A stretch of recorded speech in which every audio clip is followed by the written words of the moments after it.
Okay, welcome everyone to our first Math Meets Arts Festival.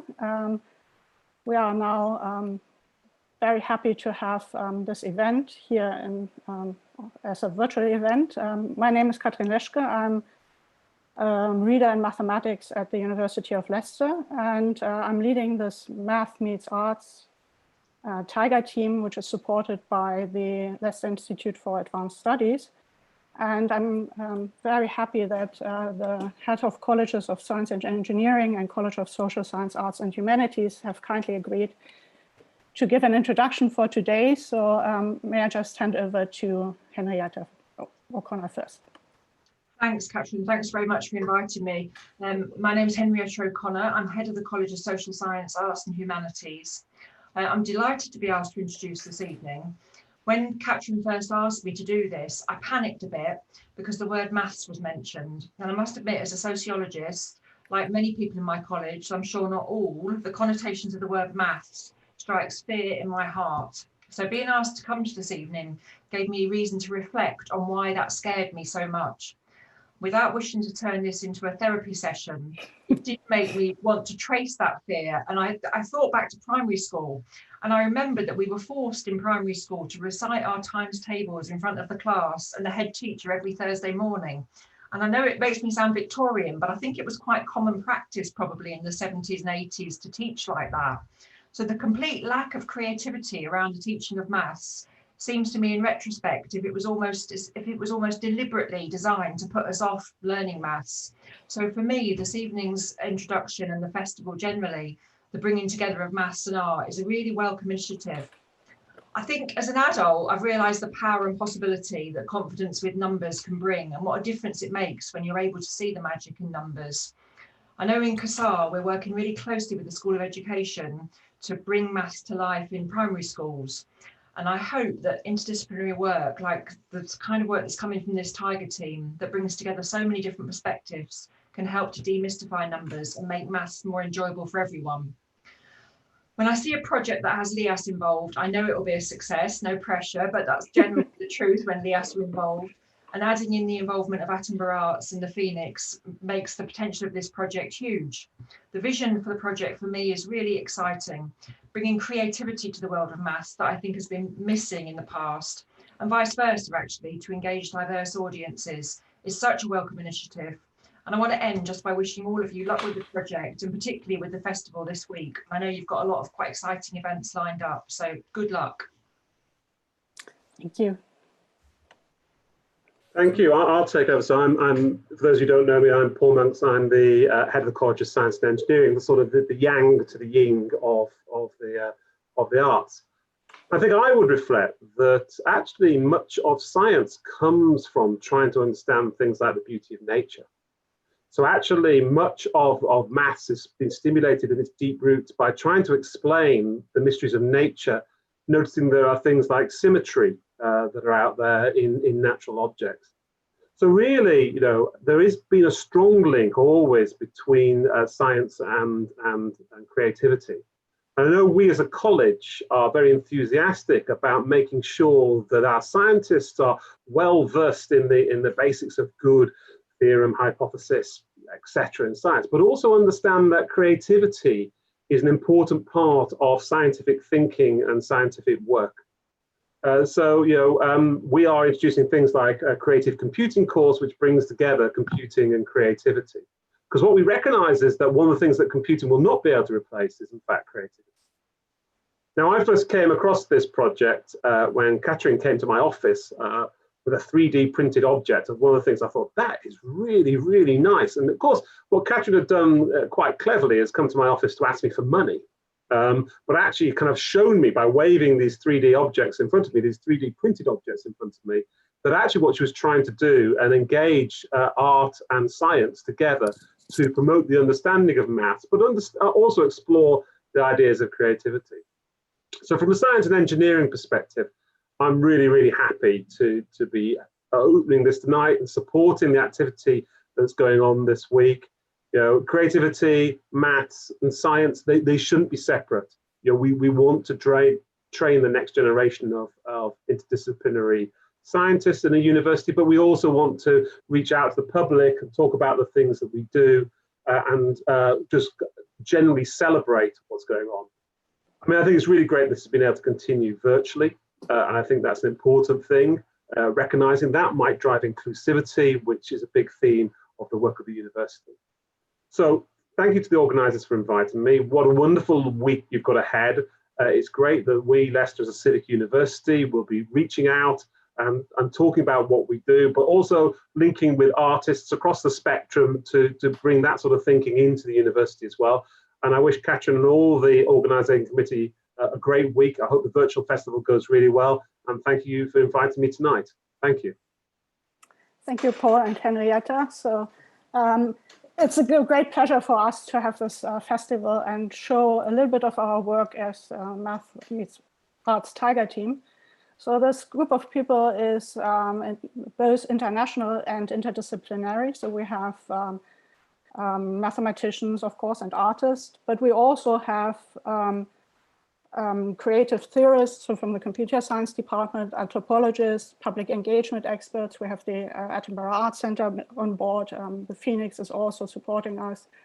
And we also have teaching experts on board. So the purpose for us is to bring, in our research, is to show to the general public that mathematics and arts are not so far apart as one might think. So for us, there's lots of links between these two topics.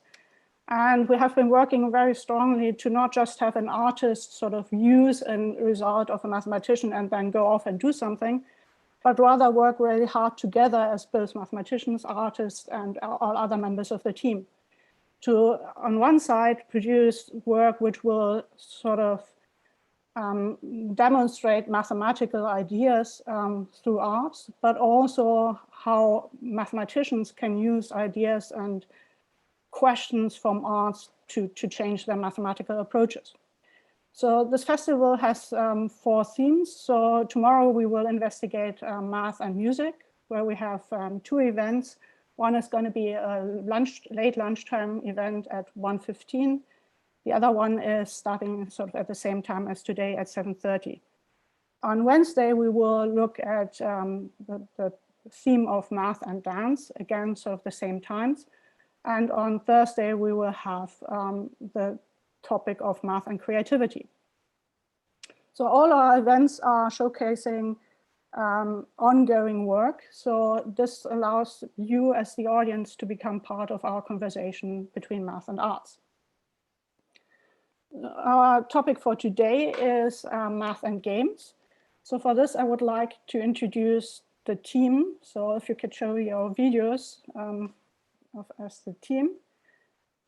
So we have part of the team, 2 mathematicians, 2 artists, and our chair of the discussion at the end. So let me start with her. It's Jasemi Vavula. So she's going to lead the discussion at the end. So for this, we would really like you to engage with our activities. So please post comments on the Twitch chat as we broadcast this. But if you prefer, you can also leave any comments or questions on our Facebook event page. For the first part of this meeting today, we have the topic Tiltings, which will be presented by mathematician Hippolyte Treffinger and artist Matthias Domingos.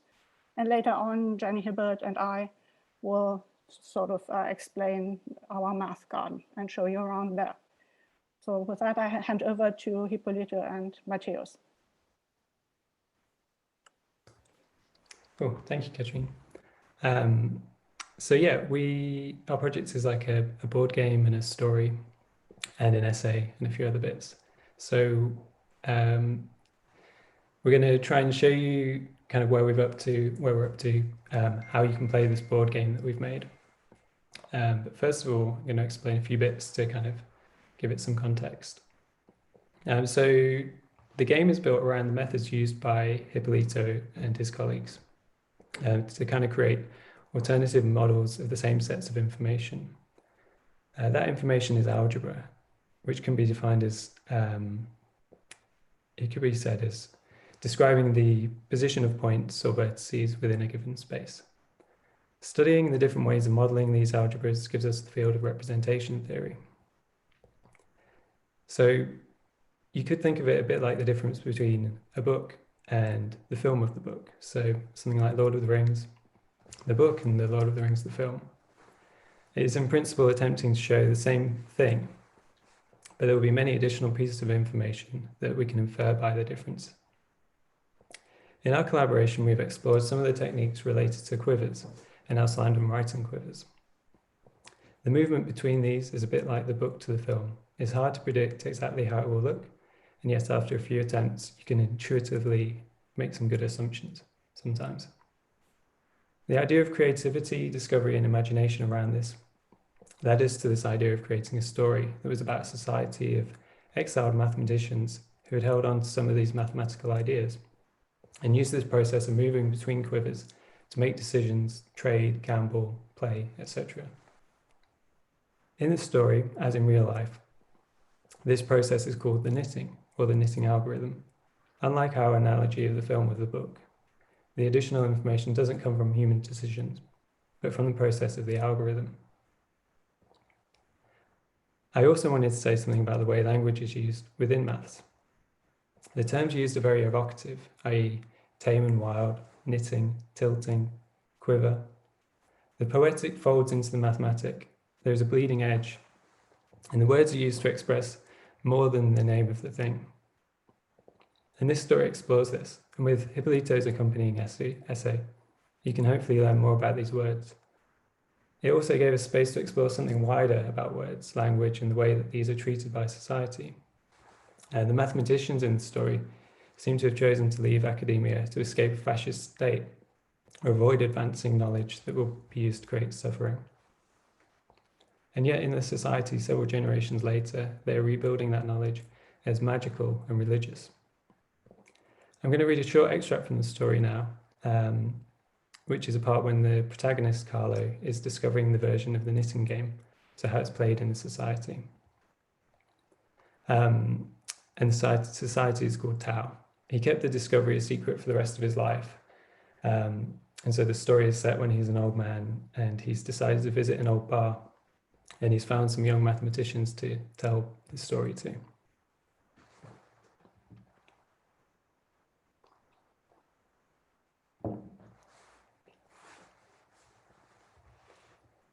Carlo was given use of a small house near the center of Tau.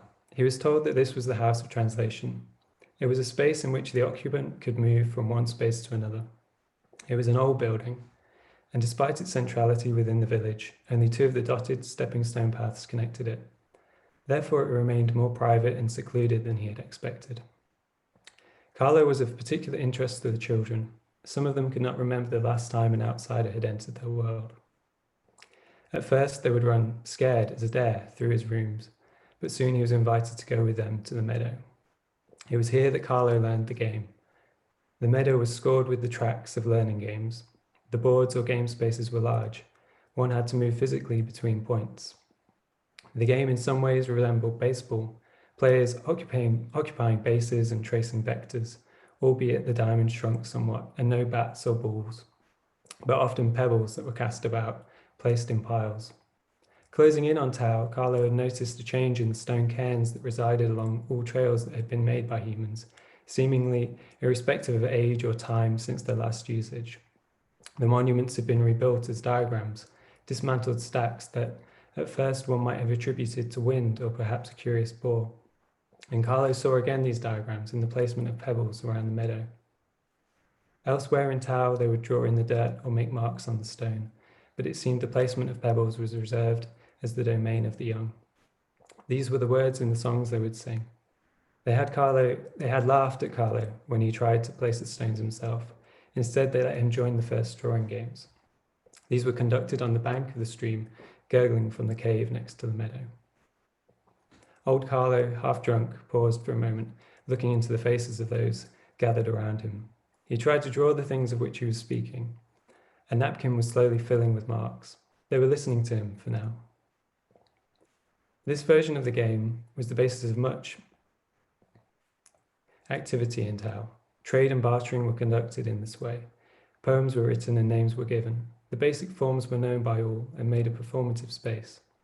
The further reaches of their common understanding were explored communally at times of feast and celebration. It seemed that the children were not formally taught the rules. They were inferred from the society around them. Still, they managed to teach them in a fashion to Carlo. It was easier to correct a misplaced mark than explain beforehand the possible permutations of placement. First, the vertices are placed. The children begin with settlements, 3, 4, or 5 vertices. Games played with 1 or 2 vertices are often used in specific ritualized parts of Tao life, and the adults play mostly within the realms of 9 or more vertices. Next, the counting begins, as numbers are assigned in turn to the vertices. The outcome of the game is based around these values, but they need not be numeral. Indeed, this is often where the first levels of metaphor or substitution are involved. All that is required is that the inherent value of the vertices is agreed by the players, or known to them, even if it is a point of disagreement. After this, the players take turns to place lines between the vertices. It is often in this placing, if the game is being played to prove a winner, that the loser is known. When no more lines may be placed, the shape is drawn again. To Carlo, this closely resembled the Icelandic writing quiver, but to the people of Tao, it was simply known as the knitting. And that's the part of the story where they learn about the knitting. Thank you very much, Matt, for reading this beautiful part of your story. Thanks, Hippolyta. Yeah, let me go and show now a bit more of what is the game that we imagine in what was playing in Tao. Actually, this this game basically could have forms like this, but basically this actually makes a reference to another part of the story that you're more than welcome to come and read in a link that we will place below. And the idea of the game, as Matt says, is based on Auslander writing quiver, on Auslander writing theory. So as it was said before, this is a collaboration between an artist and a mathematician. In my case, my mathematics more to do with algebra, in particular a kind of algebra known as representation theory. And in representation theory of algebras, we have a really powerful notion, which is the notion of a quiver, which allows us to bring some combinatorial methods into the study of algebras, and really has helped the development of the theory greatly. But as it has this combinatorial side of the story, there is you can actually play with these ideas. And so in general, you have a quiver. A quiver is not other than vertices and arrows going from one side to the other, and they have certain properties. For the matters of the game, we will consider only a subset of quivers, which are called the quivers of gentle algebras. So the game will consist in 3 steps, 3 phases. First, we will draw a quiver Q, right? This quiver Q would be the basis of the whole game. A quiver would be, as I said, a bunch of vertices with arrows going in and going out, maybe like this. And the idea is that we would put some restrictions in our quivers. And the first restriction is that at most 2 arrows can go into the quiver, and at most 2 arrows can go out of each one of the points in our quiver, in each one of our vertices. Also, we will allow only one path going through a quiver. So this quiver basically tells us that there are paths going on in some field, right? So the idea is that we if we are going through a particular point, there is only one way to go through. In this case, in this example that I'm just drawing here, we can pass through this point in two different ways, either going in this path or in this path. This would not be allowed in our game.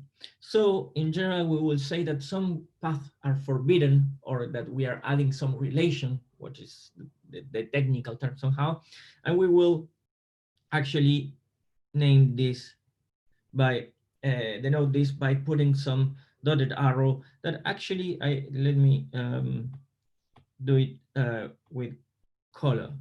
We'll put it with a red, saying that actually this arrow, the fact that you have these dotted points here, it means that this arrow cannot be followed by this one. This is allowed, this is not allowed. Then once we draw the quiver, the idea is that the two players will take turns in choosing the vertices. So for instance, in our case, we had this quiver like that. We have this relation, and the two players will choose their own vertices. And once they choose these vertices, we will construct the slender right-hand quiver associated to this algebra. And then, which is something that is rather combinatorial, we will see in an example later on by in which Catherine and Jenny will join in to play this game. And then we will count points regarding the amount of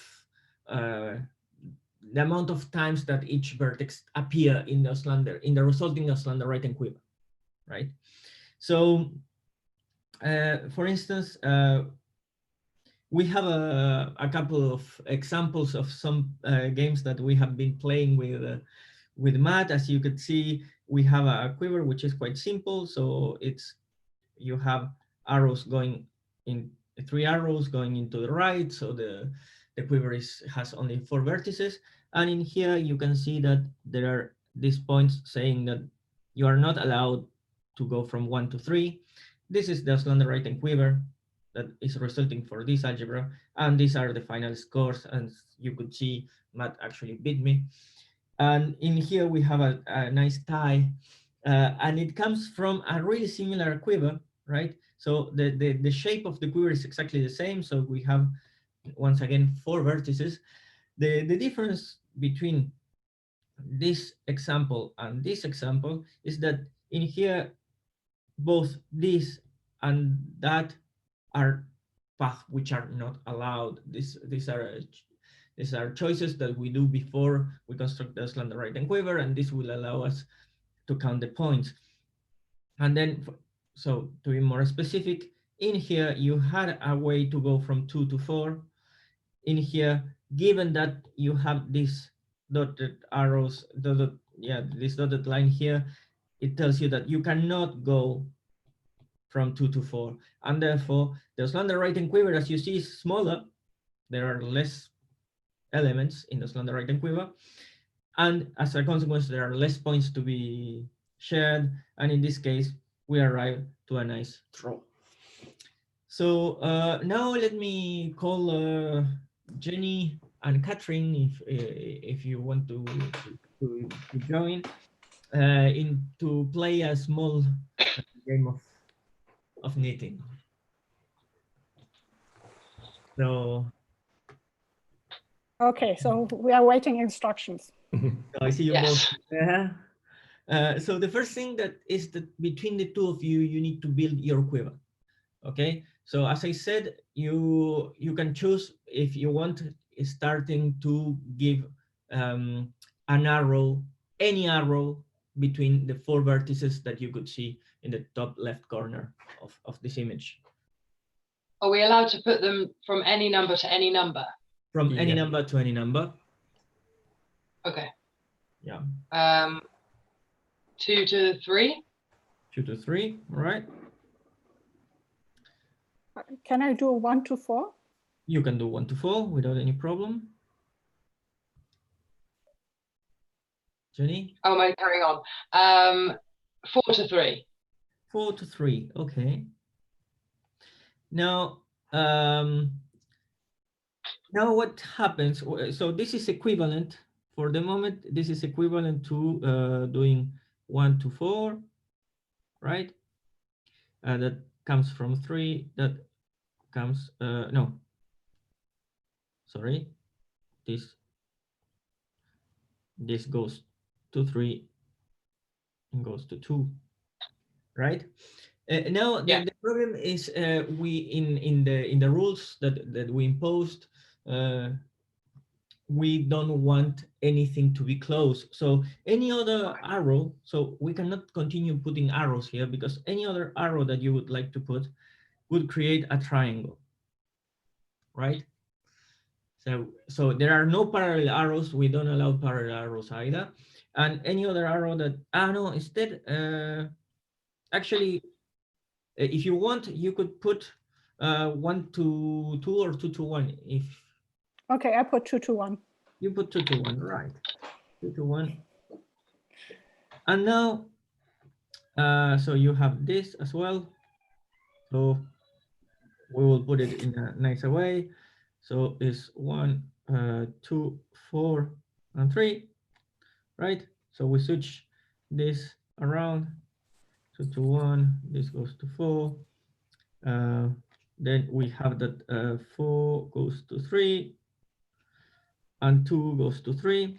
And now you can choose to forbid some path or not. I would highly, at least one path should be, I would highly recommend to actually forbid both paths. I want to forbid the path 1, 2, 3. 1, 2, I mean, 3. from going via 4. Right. That enough? It's enough. Do you want to forbid the other or not, Jenny? That's fine. That's fine. Okay, right. In that case, so now there is an algorithm which is known as a knitting algorithm, which will allow us to construct the slender right-hand quiver of the algebra. For that, we would need to first find which are called the projective modules of the algebra. This is a technical term. You don't need to know what I'm talking about, but we start with P1, which basically these projectives are measuring how far away we can go starting from a given point. This is actually the definition. And in order to put this in a nice way, I will do it.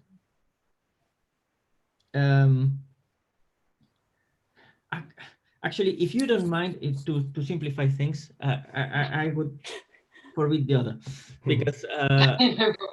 Okay, let's simplify. Let's go with that. Let's simplify because otherwise the things might become really difficult. So the idea is, okay, we have this and we are measuring how far away we can go from the point that we started, right? So from 1, you start in 1 and you put a 1 to all the places that you can go, right? So from 1, you could go up to 4. You cannot go to 3, so we put a 0 here. And you cannot go to 2, right? So we put a 0. Somehow, this is representing this path here, going from 1 to 4, right? What happens with 2? The projective in 2, what you do actually is you start in 2, and from 2 you could go either to 3 or to 1, right? So the projective in 2 is a bit more interesting, and you have this situation. All right. The projective in 4 is the only place we can go from 4 is to 3, and because the arrow from 2 to 3 is going the other way around, so for the projective in 4 we have 0, 0, 1, 1, and for the projective in 3, well, the poor guy cannot go any further. I mean, you start there, you finish there. that's your life. So basically, you, 0001. exactly. Yay. Yay. So this is the perspective in 3, and then we start putting the like feeding these things together into what is called the Auslander right and quiver of the algebra, and we will start with the perspective in 3. But we should choose vertices first. Ah, yes, sure. That's a really good point. So, ladies, so okay, you should choose who goes first. The person who goes first has the possibility to choose one vertex, and the next one has the possibility to choose 2 in a row, because the person that goes first has a big advantage actually. So the second person has the possibility to choose 2 vertex in a row, and you finish. So Hippolito, can you move your picture away from the P3? That can't be seen on the live stream. I think this is okay. That's better. Oh. Are you able to move the P3 down a bit? Oh, Just the draw it P3. like a downlight. Oh yeah, sure. A line there. So at this point, when you're choosing the vertices, you're kind of predicting which one you think will be the heaviest or the most traveled when we draw the Auslander right. Okay. Quiver. Can I choose number 2? You can choose number 2 without any problem. So you would go with Jenny would be green. Catherine. I choose 1. You choose 1. And you need to choose another one now. 4. 4, okay. And then Jenny, you're left with 3. Okay. All right. So let's see. Now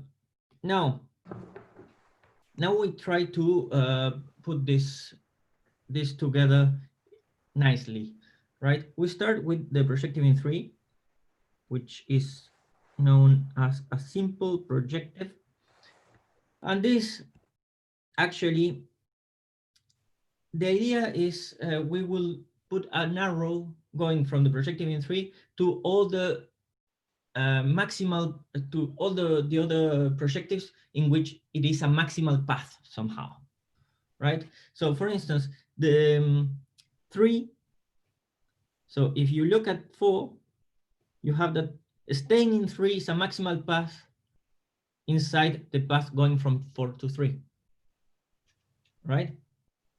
So we have here to put, we need here to put 0, 0, and I will put it 0, 0, 1, 1, and you will see why I choose to put it on top there. And on the other hand, also this 3 is part of the one of the paths starting in 2, right? You go from 2 to 3, and this is a maximal path in there. So this goes to 1, 1, 0, 1. But on the other hand, you have the projective, so the simple in 1 also is a maximal path. So staying here from 2, you can go to 1 and stay here, right? So you also have this idea of 1, 0, 0, 0 that goes in there, right?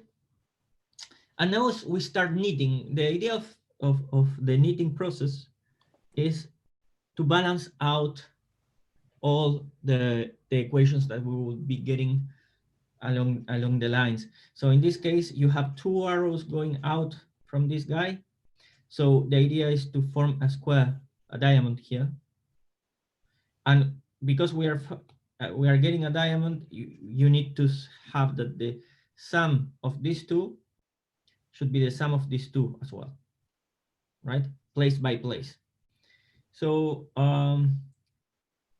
actually here we have 1, 1, 1, 1, right? Because in every place between these 2, you have in this place you have 0 plus 1 minus 0.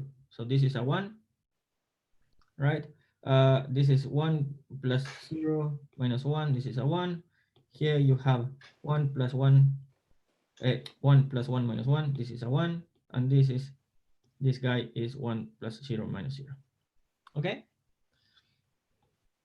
And in the other hand, you have this arrow going out. So you have an arrow going in here, an arrow going out there. And then you would have something like 1, 0, 1, 0, 1. I put it. So this is 0, 1, 0, 1. Okay, we keep going. Like this. Note that for the projective in 1, we need to find the simple in 3, right? We need to find the guy who is 0, 0, 1, 0, that will appear eventually, and when he appears, we will be able to put this guy, to put it in there. So from here, actually, you have 1, 1, 0, 0. And from this guy, you would have 0, 1, 1, 1. You can make the calculations afterwards. It's up to you. But we want to go to count the points, right? So we start. So we now have 2 arrows going out here. So 2 arrows going in here. And all of a sudden, this guy appears to be 0, 1, 0, 0. Am I right? Yes. And here you have 0, 0, 1, 0. Right? Now, a priori, you have an arrow going in here, so you would not need an arrow going out there. Right? But if you put an arrow going out in here, in order to make everything equal, in here, you would need to put something negative. Right? And we don't like negative numbers in representations here. In general, we don't like negative numbers, so we say that this implies that our process finishes here, and the same thing here happens here. Look, so you have this guy with 2 arrows going out, so you have 2 arrows going into someone, but this plus this is 2, minus 3 is -1. Once again, we don't like this. However, we have an arrow going from this guy to 1, 0, 1, 0, because basically you have finally the projective in 1 appearing, right? Having as 4 as the maximal subpath possible. And from there, you have 1, 0, 0, 0, right? And we have finished. Actually, this is our whole Auslander Writing quiver. So just to clarify for me, so what you do is you always take 2 vertical things and add them and subtract the left, the guy horizontally on the left. Yeah, basically. And that's how you build this sequence of numbers. Exactly. The sum of these 2 guys should be the sum of these 2 guys. Mm-hmm. That's how it goes. And in this case, you don't have anyone. You have 0 here. So basically, the sum of these 2 guys should be exactly this. Why did you start on 3? Here, you mean? No, on the left. On the left here. It's on the very left. There's 0, 0. Yeah. Sorry, the other left. No, up 1. Projective in 3. Yeah. Oh, yeah. Yeah, that one. Yeah. Why did you start projective in 3? I'm a bit lost, if I'm honest. Yeah. I mean, this is normal. This is not easy. But the idea is that this guy, as you see, this is as far as you can go, starting from 3 is you stay in 3. You cannot go any further. Oh, so you pick kind of like the least possibilities option. Right. So the idea is you build this guy as these starting points, which are, as I call them, projectives, which are our starting data. Yeah. These guys are actually the furthest, the path which are the longest possible.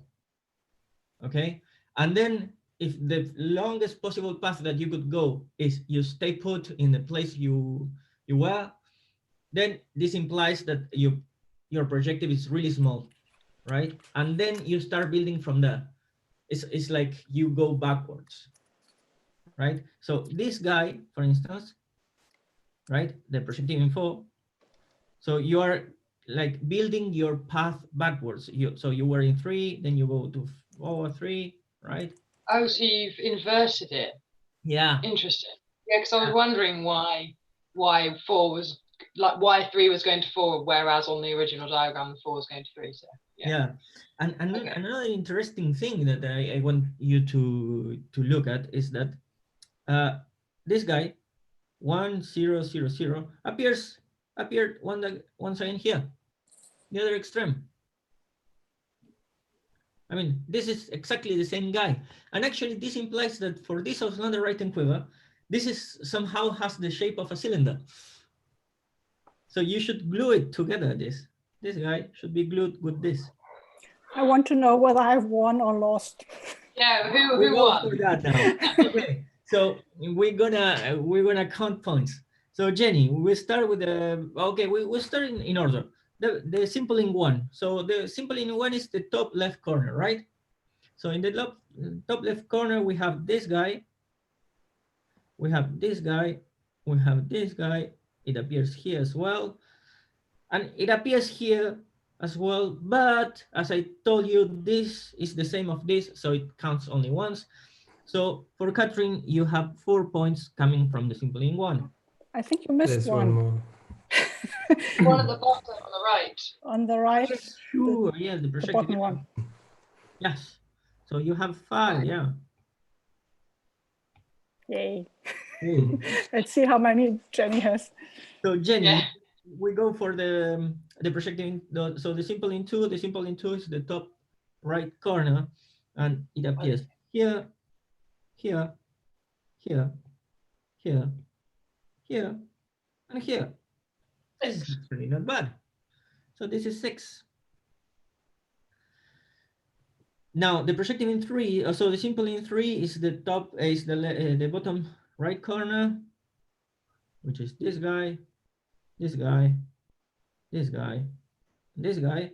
So it's actually 4.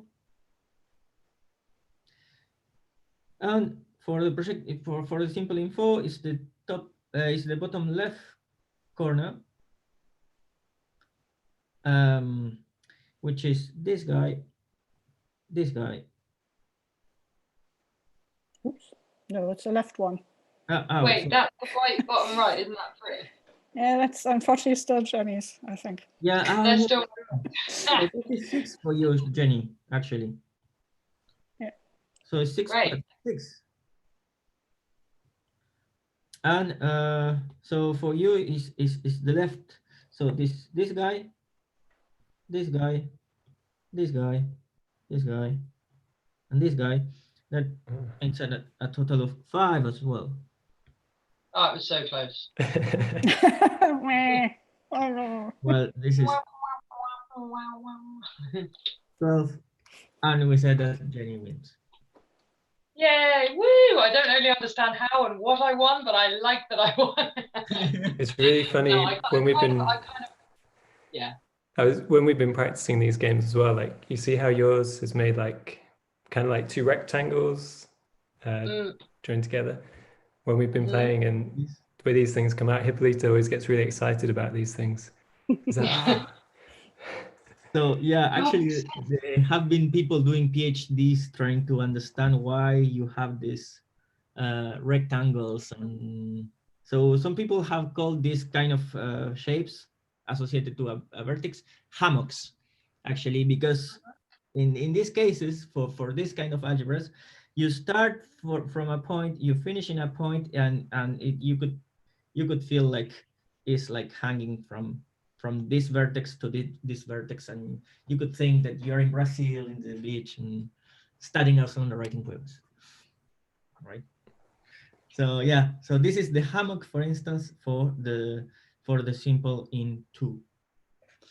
And yeah, and this is some stuff which is really well studied, and actually if we start talking, as Matt said, I mean, I get really interested because you could actually prove theorems about the different kind of algebras. And this is the amazing thing about mathematics, because this somehow naive and innocent pictures have a lot of mathematical background and theory, like rooming behind, that I would love to explain, but it's not the case. We are not in that position now. So yeah. Okay. Thanks, Ippolito. I think we'll hand over to the other group now, Katrin and Jenny. Yeah. Thank you. So, Jenny, will you? Thank you so much, guys. So I'm just gonna get straight on. So me and myself and Dr. Katrin Leshka, who you see also here in the chat, and a computer games developer have been working together. Unfortunately, he can't be here today. However, I'm going to give you a little walk around what we've been working on. So I'm just going to share the screen with you. Okay. Yeah. Can everyone see this? Hopefully everyone can see this. I can't see Twitch right now, but we're hoping that people can see this. Okay, so we've invented the Maths Garden, which is a virtual experience, and I shall show you. So first of all, there's an audio on and off option here. The guide, so this is just some playing instructions. I'm going to walk you around this version. This is downloadable to Windows, so if anyone wants to download it and have a little play around, then you can. It's very much a demo version right now, so this is very much the prototype of like the beginnings of a very, a pretty long project timeline. But it's exciting because it works currently, which is great. So this is the Windows version, and you can also play online. So we're gonna give you the links to that. They'll be on the Google site, and we'll post them in the event after this chat as well. So you guys at home, if you have a Mac, you can play online on the web, or if you have a Windows, you can actually download it. So let's go in. Welcome to the Maths Garden. In our garden, you can see mathematical surfaces. What is a surface? Well, surfaces appear all around us. You can see them throughout the physical world. In fact, a soap bubble is considered a surface. Mathematicians investigate these surfaces to better understand nature. They use models of the surfaces that you see in real life to study their abstract properties, and can then work towards understanding their behaviour. For example, how they can be transformed, how they interact with the world, if they fit together in patterns, if they have hidden symmetries, and so on. One defining property of surfaces is that they look like a bent piece of paper when you zoom into them. From this point of view, a soap bubble is a surface, whereas a cup of soap water is not. If you look around our garden, you will see some very interesting shapes. Surfaces can look mesmerizing, intricate, and totally bewildering. Mathematicians collect surfaces with certain properties into categories. In the garden, you will see K-surfaces, CMC surfaces, and minimal surfaces. If you want to know more about these sorts of surfaces and the specific structures, please come closer, explore the garden, and engage with the sculptures. We would recommend starting with the pseudosphere and finishing with the Chen-Gackstatter surface. Okay, so we're going into the garden. Welcome to the garden. There's a sky and some sun and some surfaces over here. I'm going to turn around. I'm going to walk that way a little bit, because I'll just give you a little flash of that castle over there, but you're going to have a little go on yourself if you want to really see that for sure. We're going to go over here first. So here's the pseudosphere, and on a lovely little podium here. Nice reflective surface. So if you want to listen to the surface information, we're going to press E, and then I'll go to another shape and we can listen to the artistic response. And then in your own time, you can explore the other ones, okay? So let's... K-surfaces, the pseudosphere. The pseudosphere is named as it has similar properties to a sphere. For example, it encloses the same volume as the sphere. However, as you can see, the geometric shape looks quite different. Where a sphere has positive constant curvature, a pseudosphere has negative constant curvature. K-surfaces are those with negative constant curvature, and therefore the pseudosphere is a K-surface. What is constant curvature? Normally, a surface can curve very differently across its points. Well, in contrast to this, Constant curvature means that if you look at any singular point on the object, the curvature will always be the same. This constant number can be positive or negative. In the case of the shape of a sphere, you can see that every part on this surface looks the same. On a pseudosphere, the shape doesn't look the same, however, the curvature is still constant. Even though a shape can look dramatically different, the curvature can remain the same. But what is curvature? Curvature is the measure of how much a surface curves. We measure curvature at each point on a surface. To explain the curvature of a point on a surface, we first consider a simpler case, the curvature of a specific curve. Let's take a curve which is obtained by intersecting the surface with a plane that is perpendicular to the surface. Now, consider this curve within the plane.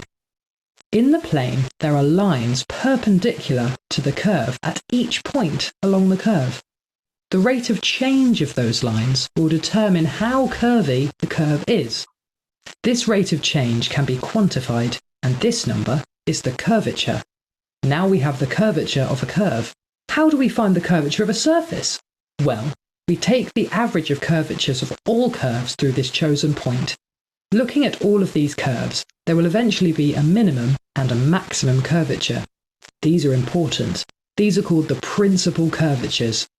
One way of finding an average is by multiplying these two principal curvatures together to find the Gauss curvature. This is named after a famous mathematician called Gauss. Gauss discovered this curvature and immediately realized that it has many real-world applications. For example, finding sturdy structures in otherwise flimsy materials. There are two different ways of taking the average. Another way is called mean curvature. You can see examples and explanations of this at the nodoid. The surface you see in front of you has indeed constant Gauss curvature. Cool. So here, that was the maths description of the pseudosphere. I'm just going to pause and go out just for one moment to turn the audio off so we can go and just, oh, I've exited the game. Excellent. Give me a moment. I'm going back in. Okay. I think my screen might be being shared. Let's just make sure of that. Okay. Yeah, I think I'm sharing again. Okay, I'm just going to turn the audio off this time and re-enter, just so we can have a listen to, when I say listen, I mean to me. And I'm going to read out the artistic response. So this is just some kind of curious reactions of perhaps of what each surface looks like to me, how many different views or perspectives I can kind of extract from my abstract brain. A pile of precise donuts, a chain of identical beads, an inflatable multi-puffed sleeve, a perfect caterpillar, a generous bagel in an infinity mirror, a stack of oranges on an invisible skewer, bunting made from bulbous polos, the sound of eating in regular tempo. Okay, so basically I'm actually going to exit the game now, because that was your little teaser trailer of the game space. When I say game, it's more of a virtual experience. So that's an experience for you to have in your own time. As I said, we'll post the link to download the game or to play it on the web in the Facebook event and on the Google sites for you to have a go at home. So now I'll pass to Katrin Leszka, who will describe her role and process in the project. Oh, you're muted, Katrin. Realized. Okay, so the idea of this game came about out of an earlier collaboration with artists where we had been thinking about how do we explain mathematics to a general audience. And we thought maybe having a virtual reality environment where people can go on in and play with surfaces hands-on might be really cool. Unfortunately, because of the situation, we can't do this in person. So going in with the headset and so on for now has to sort of wait for a little bit.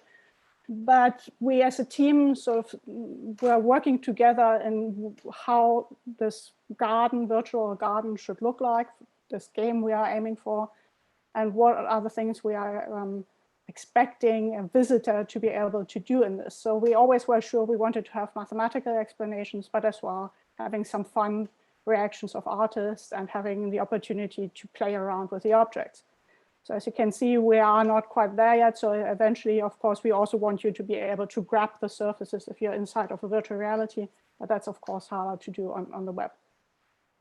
So my job in this whole thing was both in sort of discussing about what's our idea how this should be looking like. So what's the aesthetic of the whole thing.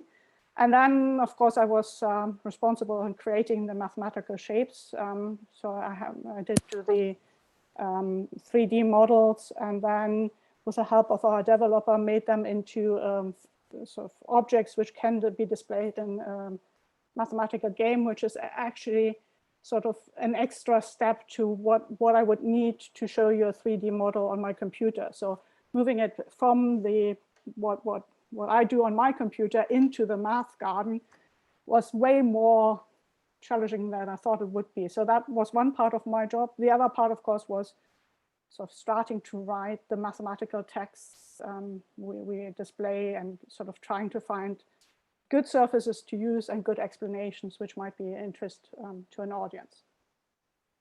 So, and Jenny, what was your role? Yeah, so my role was primarily to kind of be an arts consultant. So I guess giving advice or feedback about maybe the beautification of the space or such like that. Also to translate the maths into perhaps a non-mathematician's lexicon. So that was certainly a challenge of mine. And also to record all the voiceovers for all of it. I also mocked up some of the kind of graphic templates for the game space, which also proved its own challenges, which we'll discuss shortly. Yeah, so, and also to kind of have some more poetic interpretations of the different surfaces, to kind of have a more a light-hearted view of what they are, as well as kind of trying to learn some I feel like it's complex maths, but I feel like, you know, there's probably a lot more complex maths out there as well, even more complex than this.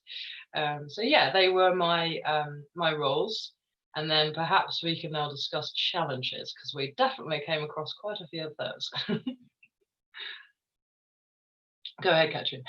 Oh, you're muted still. I'm always, sorry, I'm always starting to talk before unmuting myself. So yeah, I think the biggest challenge we have already mentioned is that we had to change because of the current situation in the world, to change from our virtual reality environment over to a playable game, which should be on the web if possible. And of course, or not of course, I wasn't aware of that this might result in so many issues in terms of the sizes of the files, of the things we provided. So if you look at the web version, you will really see that we had to strip down the surfaces and make them less shiny, just to make the size of the web file small enough to be actually playable on the web. So these are things I didn't anticipate when we started out, that this would be so complicated, because the virtual reality side seemed to be much more straightforward. For me personally, I had to learn a lot about how to make surfaces going from my software, which I'm using as JReality, into this 3D environment. So I had to learn Blender rather quickly to provide some more sort of better versions of the images I've been using. The other challenge, and Jenny can attest to that, is certainly that the way I would describe mathematical objects wasn't really good yet. So, and that was sort of, in the beginning, the idea for me to start with this whole project was, how do I communicate complicated mathematics to a general audience? And so learning how to explain things on a more basic level was definitely a challenge on this project. How about you, Jen? For sure.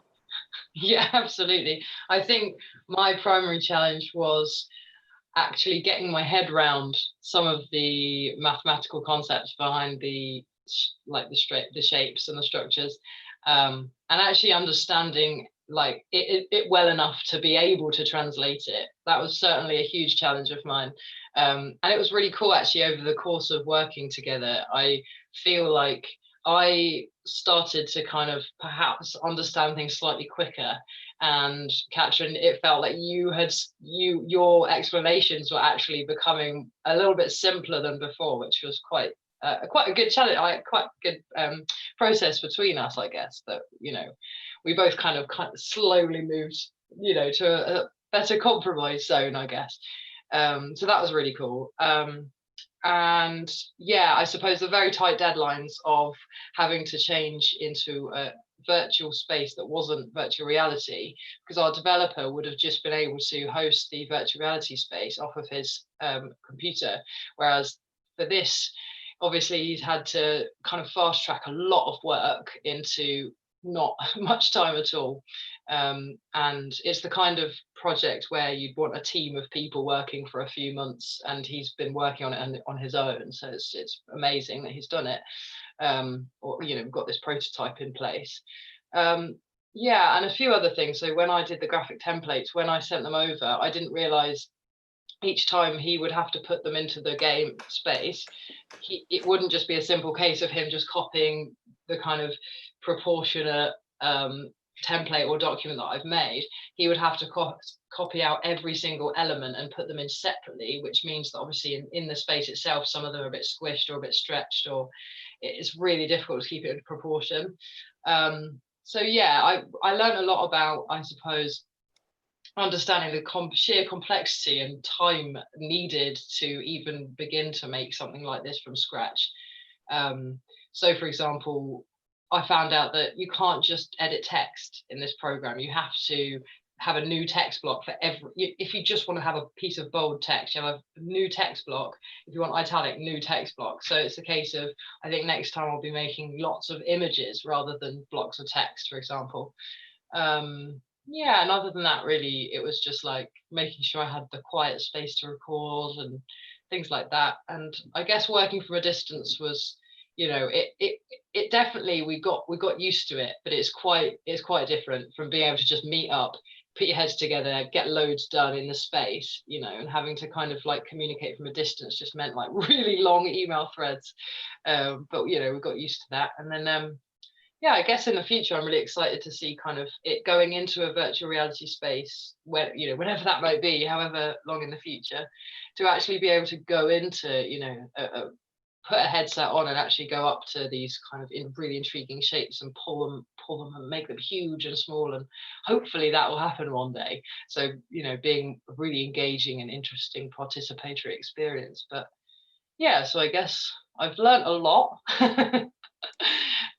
Which has been really interesting. I think, before now, I don't feel like I've really connected with maths per se. So it's been a really interesting adventure to try and, I guess, not only understand it, but also translate it and have artistic responses to it, which is really interesting. So, yeah. So I certainly hope that this project has a future, so that we will sort of working and getting this original concept done as a virtual garden, virtual reality garden.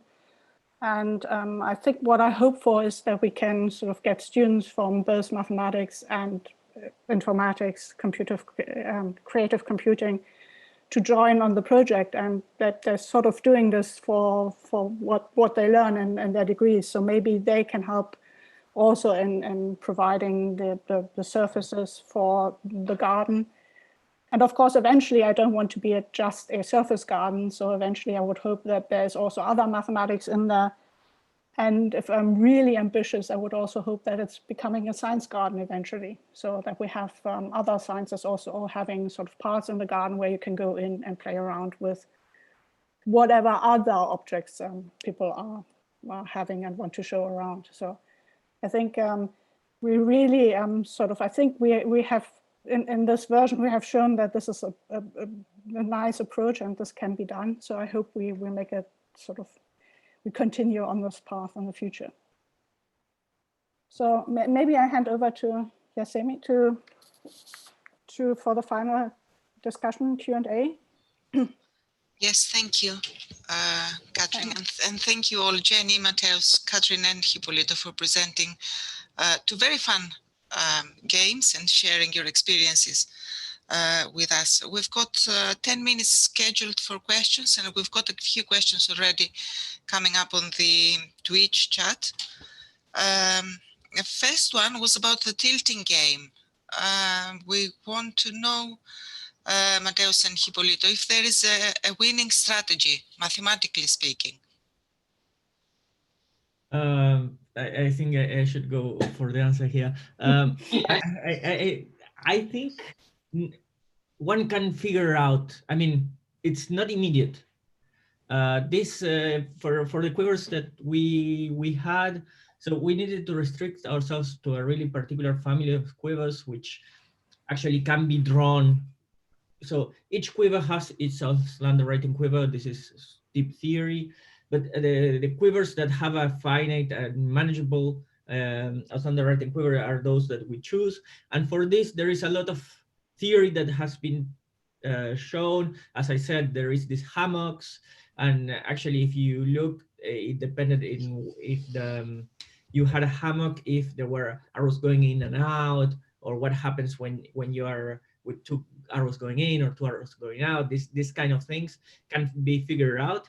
But I mean, this idea of picking one at a time and two players playing and stuff, I don't think has been actually considered yet, because I don't think no one has considered to make a game out of this. But I think it could be done. And I don't know if there is a winning strategy, a possible winning strategy would depend a lot of the quiver, and but it could be done, yeah, definitely. Okay, so work in progress. Yeah, definitely. New PhD thesis can come out of that. I mean, at least that would allow some new PhD to go through the literature and get a nice background on Auslander writing theory and gentle algebras, because these quivers that we choose are called gentle algebras, which have certain characteristics, and in which, by the way, Leicester is a big pole. We have a Sibylle Schroll, a professor here, who's a world expert on gentle algebras, and not only that, but much more, but in particular, she's well known for her work on gentle algebras, and therefore, I mean, it could be done. It could be done. It would allow someone to get into the theory and go through the papers and understand a bit more. Right? Thank you. The next question is about the maths garden. And I think, Katrin, this one is for you. It's about the role of realizing, building, and drawing these structures in mathematical research. So do mathematicians actually draw these shapes to guide their intuition, or is it a tool to explain the results to someone else? It's an interesting question. So the answer is both. So when I started out doing sort of these visualization projects, I was more thinking about, oh yeah, I can show nice pictures in my talks or presentations for any kind of outreach or public engagement events. But then I started to actually use it also as an experimental thing. So if I had a theory about something should happen with this kind of surfaces, if they behave a certain way, can I use this information and do an examples and see whether they do behave the same way? So I do have results in my mathematical career which come from doing an example and having the picture how it looks like, and then seeing, oh, it looks like this. So that means most likely in these situations, all these surfaces will have constant curvature or something. So going just from the pictures, you then can go off and say, okay, I did this for an example, let's do it for something else. So I started using it, and now it's almost immediate when I'm stuck somewhere, I'm trying to look at an example and look how it's visual. So add the pictures and see how it behaves on this front.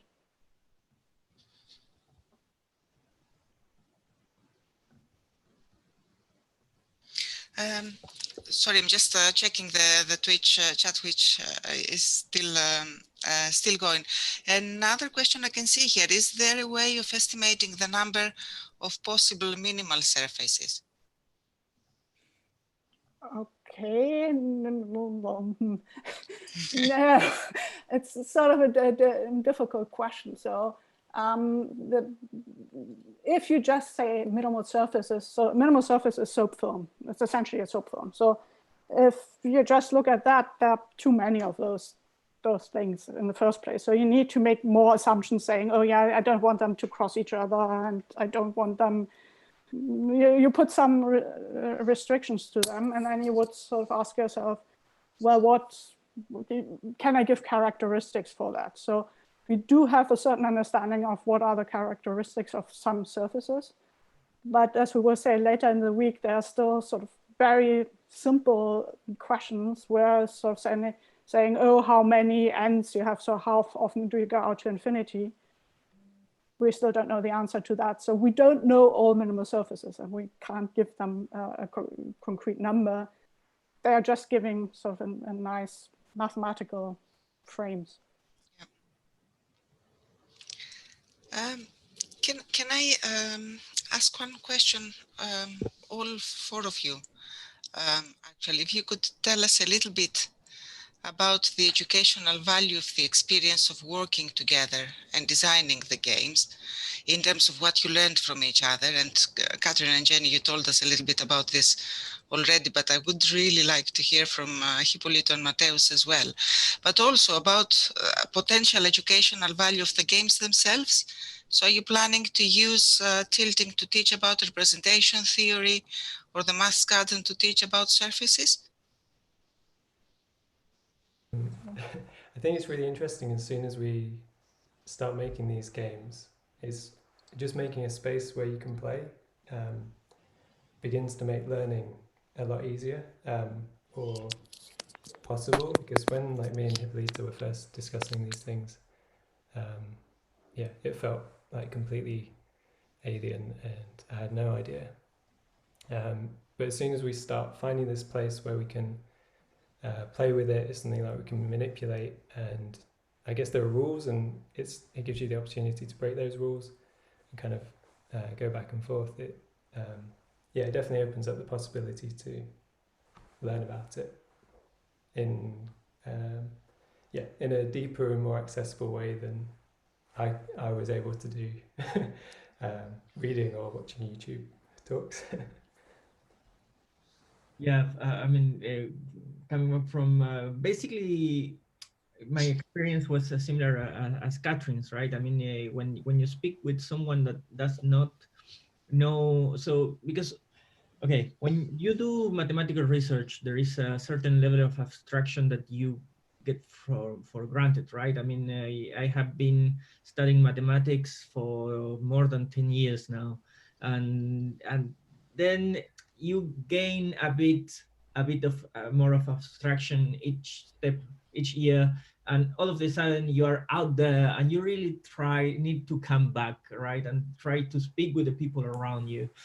And somehow it was really interesting. I mean, and it's important. I feel like mathematicians, we have this handicap somehow, and we are not doing as much as we should in order to connect with other people and explain the beauty of what we do, because I feel like what we do has an inherent beauty that I try to transmit to Matt, and this idea of the game was incredible, because at the end I feel like Matt really was asking questions of real research value. I mean, once you understand the principles, you start asking questions that I said they might be open. I mean, the questions that for which, as an expert on the area, I don't have the answer, or I should go and look for the answer. And it might become a collaboration, a scientific collaboration that, with some effort,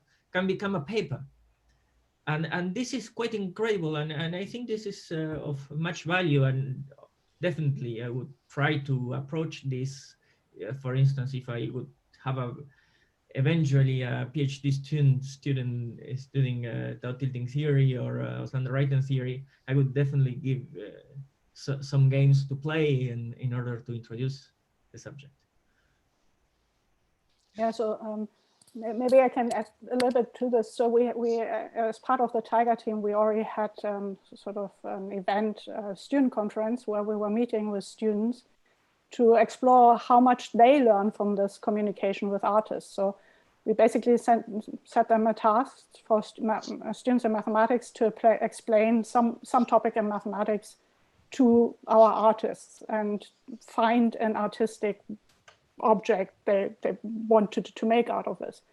And it was very interesting to see how through the being forced to explain in a more visual way, they learned a lot about the material themselves. So for the students, it was a learning experience as well to learn. So this thing Ippolito and I have experienced, because we have been working with artists, we had to explain things differently, helped the students as well. So the students were getting sort of more engaged. They were completely into it. They learned a lot while doing it. So they were very much in favor of having this as part of their curriculum in Leicester. And hopefully, eventually, we will sort of include that whole process into our teaching. And of course, I'm teaching next semester mathematics module, which is called Coast and Surfaces. And most definitely the students should go into this garden and look around there. So that's going to be part of the way I will be teaching as well.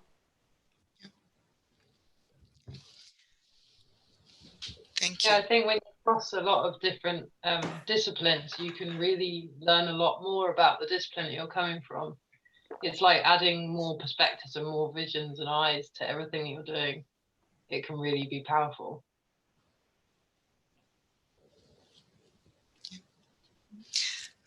Thank you all. There was actually one more question that I missed earlier, or a second part to a question that I did ask, which I did not see. The question about whether mathematicians draw these shapes to guide their intuition or to show some on their results. Same question about artists, actually. So wondering if the approach is analogous across the disciplines.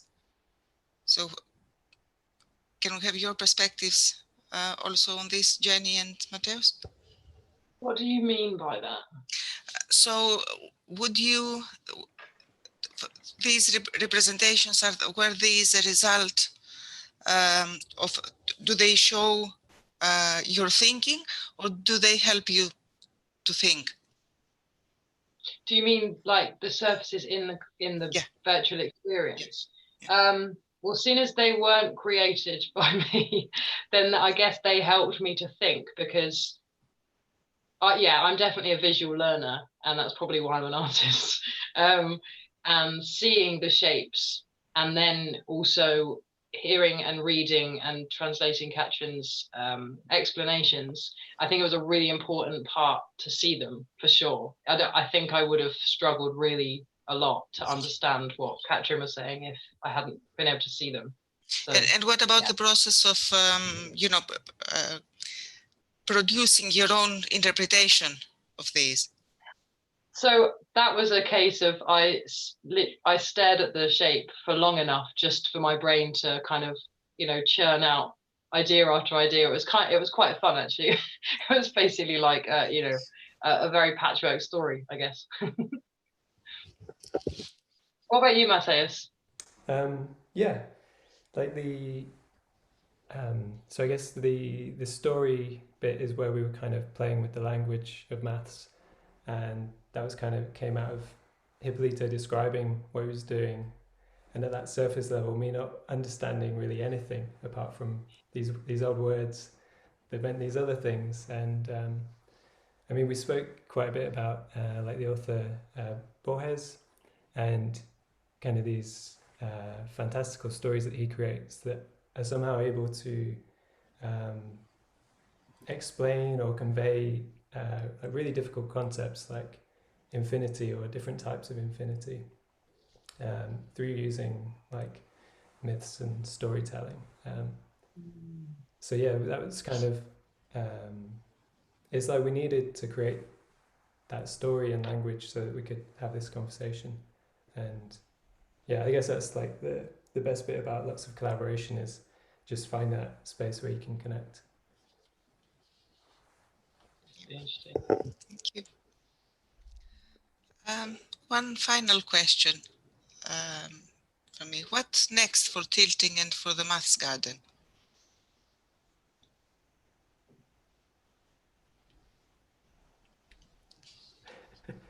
Who wants to go first? Yeah. As for Tilting, I mean, from my side, I mean, I would definitely recommend everyone seeing this. Please go to see Matthew's webpage, in which we put up the full story that Matheus has written, and a short essay in which I have explained. I try to explain to everyone what's the mathematics behind the story somehow. Both texts are independent. And I think that, I mean, there is quite a lot of potential there. I mean, from this experience, I want to continue trying to write popularization texts about my research. I have some plans in that respect. I would like to continue working with Mateus at some point, you know, because to get a better idea of the game, maybe to polish it a little, maybe actually trying to do an actual board game. I don't know. Then there are many options. Yeah, I hope that we will evolve all the games and show you what we have done in the next Math Meets Arts Festival, maybe next year. So that is my hope for the projects, that they will sort of continue to involve, getting more artists involved, getting a bigger sort of community working on this kind of project. So for me, I hope that all the projects we have currently will continue to evolve, and we will have lots of more Math Meets Arts Festival, hopefully also not just virtual ones, but also eventually going outside. And what about the artists? Are you planning to do more maths-inspired art?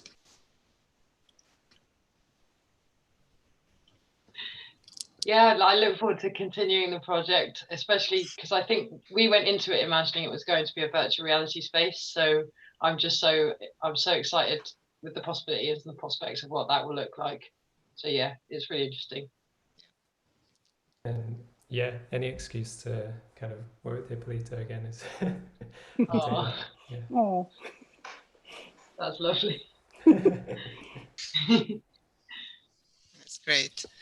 Thank you, everyone, for your presentations today. And thanks to everyone for taking part as well on Twitch and Facebook.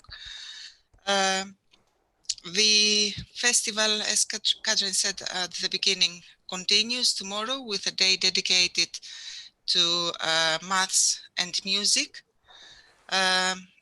Alberto, Lee, Wayne, Jenny and Andrew will start the day just after 1 p.m.